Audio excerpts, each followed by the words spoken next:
again, he's got a bit of farmland and whatever grows on there, it's sufficient to basically sustain him and his little family, basically. तो सैलाब जब आया था तो आप लोग उस वक्त आपने क्या किया था, कहाँ चले गए थे? क्वेटा, वहाँ रिश्तेदार है। फिर कितने अरसे के बाद अब वापस यहाँ आए थे? तो पानी जब चला गया था, so they basically कौन सा जुलाई में चले गए होंगे, जुलाई.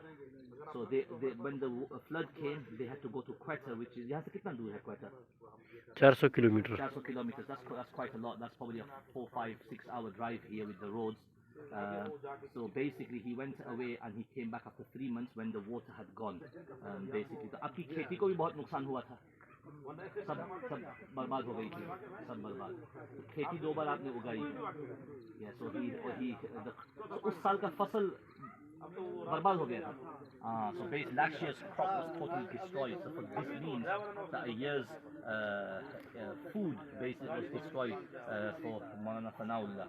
Allah make it easy for them. अब दुआ करना मौलाना जिन लोगों ने ताउन किया है, अल्लाह उनको जज़ाए खैर दे, जो ताउन का जरिया बने हैं उनको भी जज़ाए खैर दे.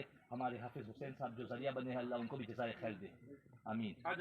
जी आस्ते आस्ते मुझे आजा मौलाना उस्मान साहब. जी जी जी बच गए.